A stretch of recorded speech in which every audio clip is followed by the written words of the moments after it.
The US government goes after the Borg, Cloudflare runs out of arcade tokens, and AMD goes all in on AI. These stories and much more in today's episode of MSP Dispatch.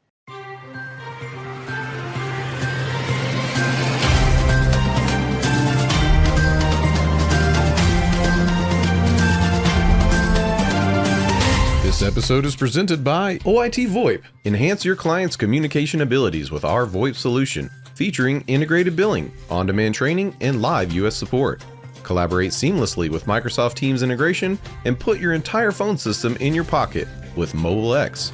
Improve your offerings and increase profitability with reliable service for 1/10 of the average MSP acquisition cost. To learn more, visit oit.co or dial 844-CALL-OIT. Good morning and welcome to the February 6th episode of MSP Dispatch, your source for news, community events, and commentary in the MSP channel. I'm Ray Orsini, joined as always by my co-host, Mr. Tony Francisco. How you doing, Tony? Excellent. Boom! Did you hear that? I just heard episode number 180 dropping in. 180 episodes. 180 of these amazing information overflowing, entertainment gushing, and an overall emotional surge of streaming. I get the excitement. I get where you're coming from. I am an optimistic pragmatist. So you say 180 episodes, with this joyous excitement and fervor and passion and love it. I read it like 180 days without a dolphin. Like, it's that sign of... That's really funny. Gosh, the first like literally 6 months was just like dolphin. If we had to replace the beep with the dolphin because it just sounded like Morse code, we were swearing so much. And dolphins. Yeah, there's a dolphin here, there. Oh, you know where there might not be dolphins? In our main stories. Let's go into the news.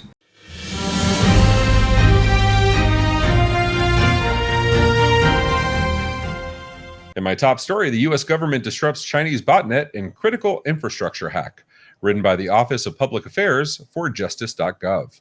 And this was submitted by RunJosh23 on our own MMN Discord. Thank you, Josh. In December 2023, a court-authorized operation disrupted a botnet of U.S.-based routers, hijacked by Chinese state-sponsored hackers, known as the Volt Typhoon, concealing their involvement in cyber attacks on critical infrastructure. The operation focused on Cisco and Netgear routers that were vulnerable because they had reached their end-of-life status. The operation removed KV botnet malware and cut off their connection to the botnet. This action aimed to prevent further infiltration and disruption by blocking communications with other devices controlling it. Post-operation, FBI Director Christopher Wray warned of Chinese intent to harm American infrastructure, stressing the operation's importance in preventing future crises. The FBI has notified router owners and collaborated with the internet providers to share information and minimize disruptions. Tony, this screams to me when... Do you remember, I think it was a year or two ago, Phil, find the episode. I think it was a year or two ago that there was a bunch of routers that were left unpatched, and notoriously a quote-unquote hacker accessed, it was something like 10,000 of these devices and upgraded them on their own. Got in, upgraded them, left a note, got out. But that was beautiful. It was beautiful against the law, but also beautiful. And now we have the U.S. government doing the exact same thing. And I haven't seen any legal justification for doing so as far as the law is concerned. Absolutely on the right side of intent. But if it's against the law 2 years ago, is it still against the law for you to log in my router? Let my W54TG be let my WRT54G go updated, damn it. So I need to get in character here. Just a moment. I am the U.S. government. My hypocrisy is boundless. I am going to criticize, do not log into other people's equipment and upgrade it. That's illegal. Hold on while I do that. Uncle Sam says, do as I say, not as I do. I mean, what do I think? You have Cisco and Netgear, the WRTG 45 or 11W There has like to be pfSense out there. There has to be TP-Link out there that are like, I don't get why Cisco and Netgear, was it because those manufacturers worked with the government, or because they had open vulnerabilities that were easy enough to get to, in the that they're like, meantime, hold my Shodan, and Ubiquity is getting hacked everywhere, but they didn't work with the government, so the government says you're on your own. it's okay. They got supply chain issues anyway. Nobody can get a Ubiquity router, so it's all good. So, Oh my but gosh. okay, so but we're both in agreement on the right side of intention, at least. Forget the legalities, right? I will go ahead and be the curmudgeon here, and I'll say you're rewarding bad behavior. Yes, you're sealing a gap, but these are the exact same users that are going to have the exact same problem in the future. I'm a little harsh when it comes to this, and I may lean toward the dark side, a little more of the light side here. I'd be perfectly okay with the ISP shutting them off if you're found to have something remotely accessible that is vulnerable, because that's how they found this stuff. It's not like they were going knocking on doors doing the US Census, right? They were scanning like the rest of us do and like the bad guys do. Oh, why not just contact the ISP and shut them off? Give a warning page. Okay, You know what so I mean? I get the ISPs are busy inserting ads into our internet, but just throw a warning every once in a while. the whole man in the middle attack thing, like, oh, now I got to actually protect you. So what I would like to think is, first off, you've heard of what's that called? Reddit. You've heard of Reddit? Yeah, I think MSP that's Reddit, the Reddit administrator. the Snoop thing. Yeah. yeah, it's part of the tubes. So in Reddit, I was reading on, and I think I told you a company was bragging about they had 5FA. Okay, 5FA. And I was like, wow. Now, that's one thing to brag about, but there are reasons for it. There are benefits for that. I would also like to point out that it's in line with going too far, which going too far would be, could the government just say, hey, listen, now manufacturers, if you subscribe to us, anything we find in this NIST style architecture, we will do the updates for you and report people that are not adhering to a NIST framework compliancy. Inversely, well, pause for a second. Now the government has complete control of everything. so inversely, I really liked your suggestion of the ISPs just shutting you off. But doesn't that do the exact same thing as putting that in the hands of the ISPs, where they can now say, hey, we don't like your BitTorrent, we don't like your VoIP, your video chat, all of your stuff. We don't like the fact that you've got 4 teenagers that are constantly online transmitting all this data, so we're going to shut you off for whatever reason. What's the medium? Unlimited is unlimited, right? I mean, that's how that works. That's what we pay for. No, before I go down this path, I start yelling at people. I'm going to start yelling at people on the street. You're using my internet. But for now, Tony, look, I'm going to take these tokens. I'm going to go play in the arcade. You tell me something about the cloud. I can do that.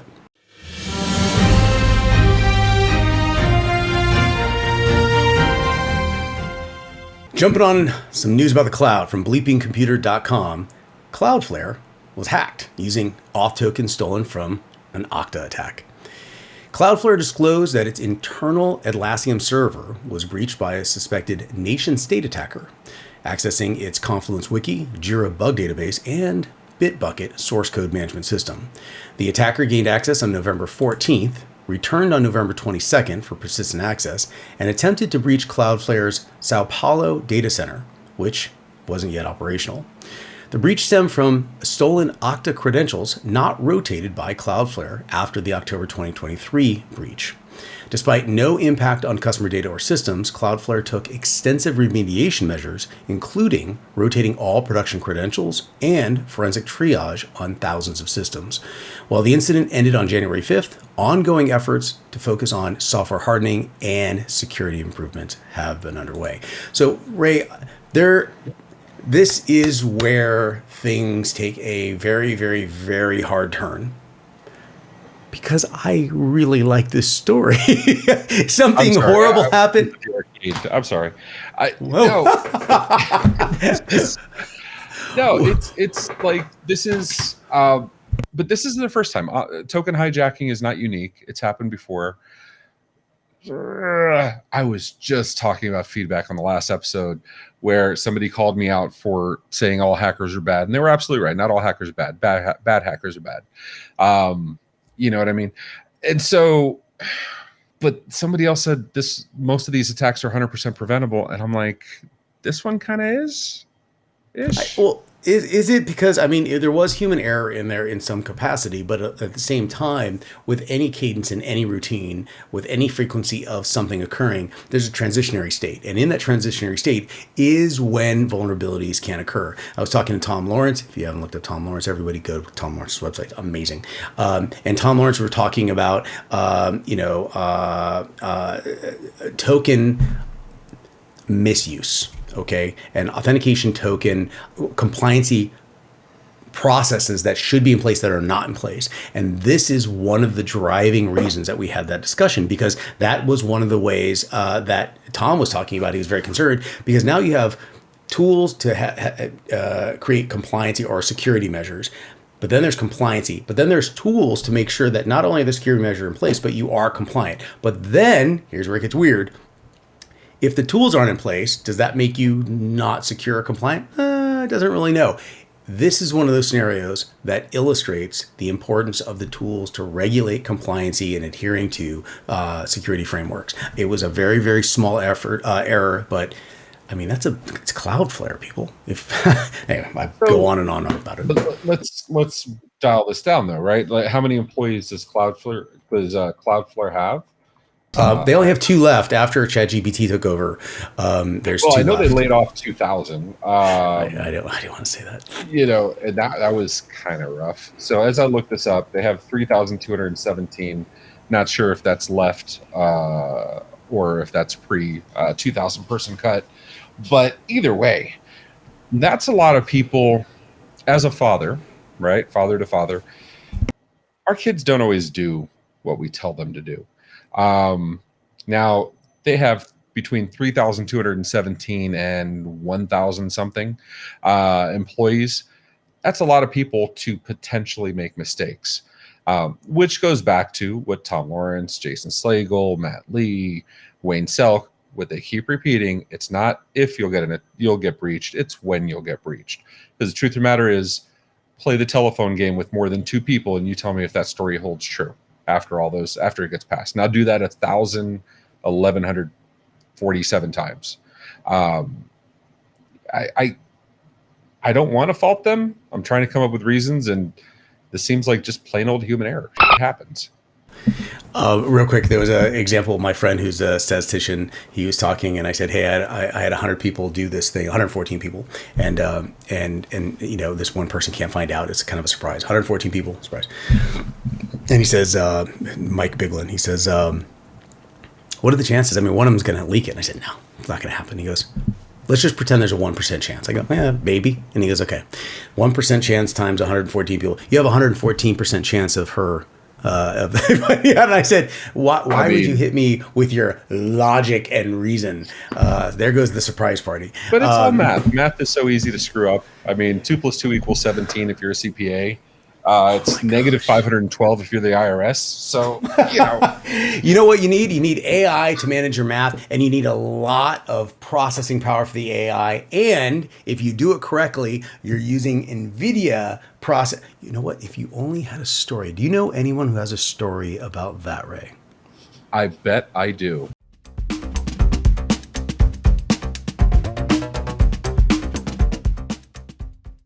Tony, you're absolutely right, and AMD seems to agree with you. AMD bets on AI-powered PCs as the AI race with Nvidia and Intel heats up AI, written by Sheila Chang for CNBC. AMD is investing in AI-powered PCs to compete with Nvidia and Intel in the growing AI market. President Victor Peng anticipates increased adoption of AI PCs in the latter half of the year, fueled by consumer demand for devices with AI capabilities like real-time language translation. Moreover, Canalys predicts that by 2027, 60% of shipped PCs will be AI capable, driven by the popularity of AI technologies like ChatGPT. Initially targeting enterprise users, AI-powered PCs may eventually become more widespread, prompting upgrades.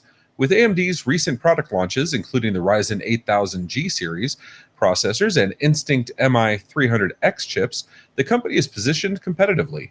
Nevertheless, intense competition remains from Nvidia and Intel, which are also expanding their AI offerings to meet market demands. Tony, did I mention AIO? I mean, real-time translation of text, I have that on my cell phone today. And of course, after I say I have it because I'm a Google user, an Apple user will inevitably say, I have it too. I mean, what I'm saying. So AI is in everything. And I want to point out that if for those of you who've seen me on panels, I have gotten into some serious, we'll call them heated discussions. And by that, I mean we're screaming at each other in a very literal sense. Because there's a big definition difference between AI, artificial intelligence, and then there's the augmented reality, which somehow people associate that with AI, but there's an AI component to it. And augmented reality has little to nothing to do with virtual reality, but there is I guess some type of connective tissue in there. And so what happens though is all of the above take a special type of processor. Your CPU is kind of a general processor, and it's great, I guess, but it's not nearly as efficient as effective as it can be for an ASIC, an application-specific integrated circuit that Nvidia or anybody who did Bitcoin mining 10, 12, 15 years ago was constantly cranking out these Nvidia chips to their maximum because that's what it was good at. What they realized was that even Nvidia chips or those ASIC chips that are for video processing can be made more efficient for AI computing. And I think what's happening is they're now looking for size, power efficiency, and the ability to cluster them together in a super dense processing environment for applications such as ChatGPT. Even the was it not the Oculus, the Apple? I can't remember the Apple. The Apple Vision Pro, yeah, the thing you probably have 5 of right now. No, but I haven't bought any yet. I love. I have not bought one yet. I have not bought any yet. I want to make sure everyone understands the subtleties in Ray's conversation. But what I'm saying though is that they're trying to create a hyper compact, dense ASIC scenario that's specific for AI in an up and coming AI world that we're going to live in. I'm speechless, not because of your commentary, but because something I was researching when getting prepared for my commentary. I had this whole rhetoric planned. I had this whole monologue. I had my soapbox ready, talking about, remember the days when we used to have an individual server for each role, and we had a DHCP server, we had a DNS server, we had an AD server, and then we had the days of SBS where some idiot decided to put QuickBooks database server on the DNS server, which was also the AD server. And then we learned about VMs, and we decided to put a bunch of stuff in VMs, so we didn't need individual PCs, but we had individual roles on the VMs. And then remember when we got to Docker, so everything could be within a single unit.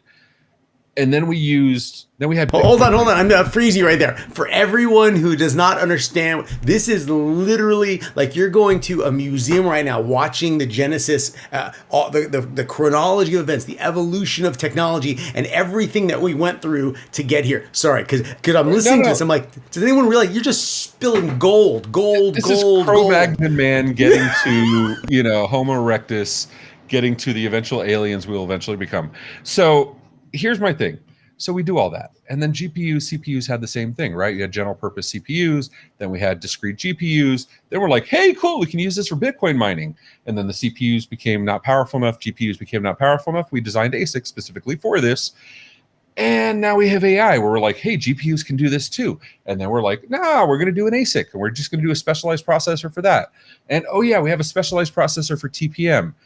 And do you see how we're going the exact opposite as we did with computing, where now everything has an individual card or chipset? And I get it. Here's my simple ask. Stop with the GPU so I can play Crysis already.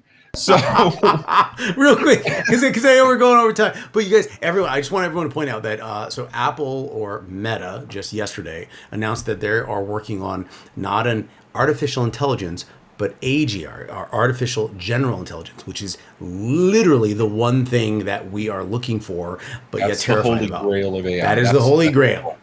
So maybe that's the reason why they're doing this, because everyone's moving towards an AGI forecast, and we, of course, are going to need better processors for that. Maybe they can play the video games. Maybe the AGI item can play the games, and we can watch, and then we can YouTube them playing each other. No. So before I get into the notables, because your quagmire has screwed my conundrum and it's all a mess. So before we get into the notables, I'll leave this mine for you. Yes, this is the Dolphin episode. So in Googling, what are the most demanding games that are demanding on your GPU? Do you want to guess what number one is? Please tell me Doom. Please tell me. It's not Doom.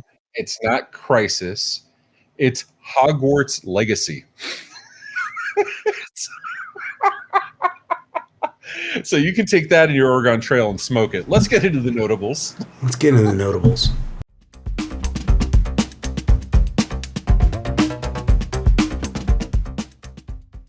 In my first notable mention from darkreading.com, macOS malware campaign showcases novel delivery techniques. A macOS malware campaign using cracked software to distribute a backdoor has raised concerns among security researchers. Unlike previous tactics, this campaign is notable for its extensive scale and innovative payload delivery method. The threat actor targets business users with cracked macOS apps, posing as a risk to organizations that don't restrict downloads. The malware, known as Activator, employs a unique approach, instructing users to install an Activator app, which disables macOS gatekeeper settings and installs malicious executables. Experts believe the campaign might aim to build a macOS botnet, but no further activity has been seen since Kaspersky's report. On my next notable mention from ArsTechnica.com, Google will no longer back up the internet. Cached web pages are dead. Google is discontinuing its practice of backing up the entire internet, ending the availability of cached links on Google search. Confirming the removal, Google's Danny Sullivan stated the feature was no longer necessary due to improved website reliability. Users may still access cached versions through direct URL manipulation. However, Google has removed support pages for cached sites, shifting the burden of archiving and tracking web pages changes to services like Internet Archive. In my first notable mention, new Windows Event Log 0-day flaw gets unofficial patches, written by Sergio Gatlan for Bleeping Computer. Unofficial patches are now accessible for a new Windows 0-day flaw called Event Log Crasher. This flaw allows attackers to crash Event Log service remotely on devices within the same Windows domain. Discovered by security researcher Florian, it affects all Windows versions. This vulnerability prompts the need for alternative solutions as Microsoft considered it as a duplicate of a 2022 bug. While official patches are pending, the Zero Patch micro patching service offers free interim fixes for impacted Windows systems until Microsoft releases official updates. These patches are available for various Windows versions and can easily be installed through the Zero Patch agent without requiring a system restart. In my next notable mention, Google Maps is getting supercharged with generative AI, written by Andrew Hawkins for The Verge.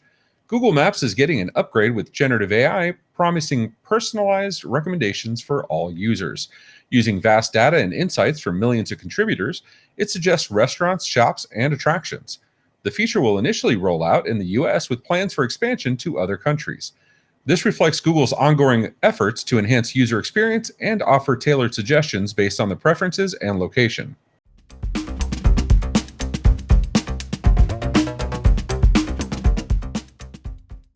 In our resource of the week, what's new in Microsoft 365, January edition, written by T-365. Microsoft 365's January 2024 updates are here.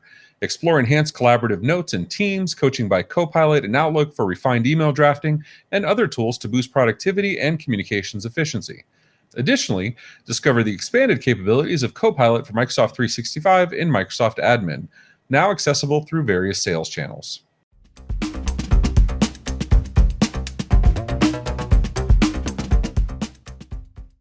In our feedback from the YouTubes on the video FTC aims to ban robocalls video, we got feedback from PKARUKIN. Great point, Ray, on these laws already existing. And also on our video, Microsoft steals Chrome tabs from users without notice. User at YUGEN042 says, just don't use Windows. How long are people going to let themselves be mistreated by Microsoft? And as much as I'd like to agree with you, as I also use Mac and Linux on a regular basis, I don't think it's fair to tell people not to use Windows when a lot of them don't have that option. It's whatever the employee gives them or whatever applications they need to use in school. So there are cases where you have zero choice, or they may not have been educated on Linux or Mac. And then finally, at Bastion Mayor 6932 says, sounds like it falls into the same issue I constantly get hit with. Disable automatic updates, computer restarts itself in the middle of the night, and force upgrades me to Windows 11. Then in the morning, I wake and find my PC is effed and have to recover it back to Windows 10. I get it, 100%. We've all seen it. We've all been bitten by that exact bug. I wish I had a better answer for you. But at minimum, misery loves company. Appreciate the feedback either way. There are plenty of amazing upcoming events taking place across the community, so let's see what's happening this week. And starting yesterday, running through Friday, an in-person event, Cisco Live in Amsterdam. And also running all week, IT Nation Evolve in St. Petersburg, Florida.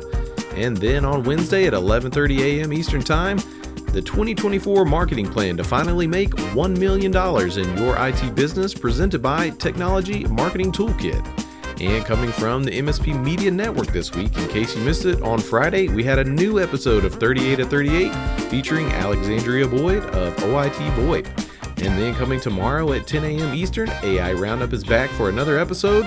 And on Friday the 9th at 11 a.m. Eastern, MSP Community Live.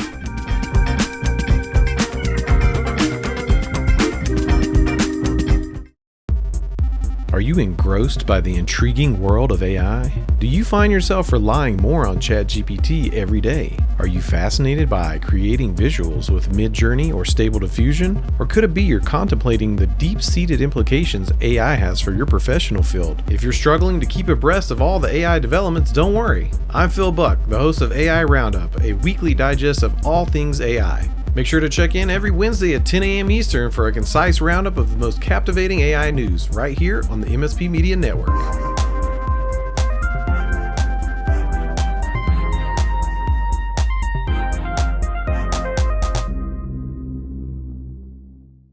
So how'd you like today's show? If you like it, please hit that thumbs up button. If you didn't, go ahead and hit it twice.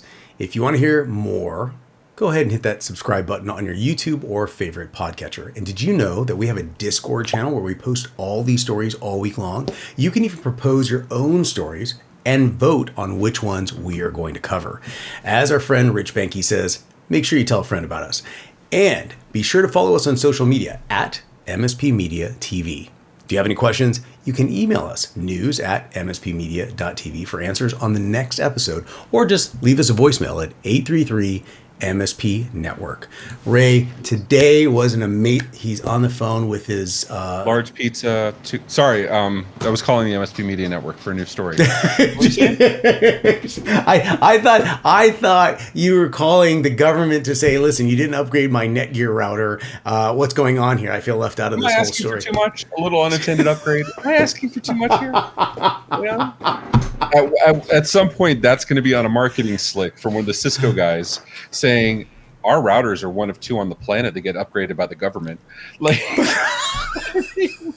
there's so many things wrong with that. Because it's so good, and all the admins are like, yeah, well, my router gets upgraded by ChatGPT.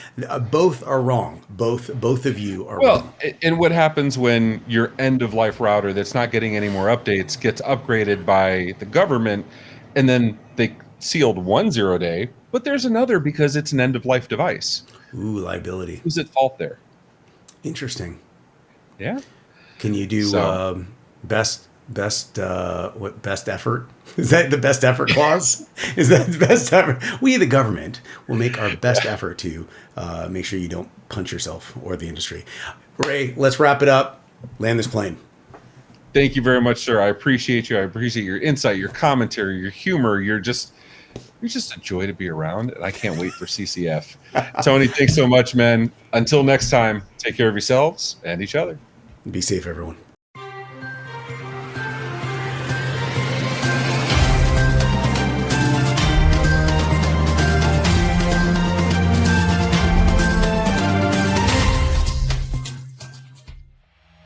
This has been a broadcast of the MSP Media Network.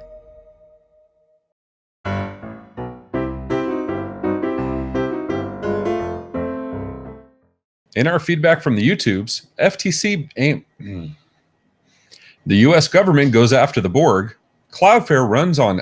In my top story, the U.S. government disrupts Chinese botnet in critical infrastructure hack. Written by the office. Let me start from the top.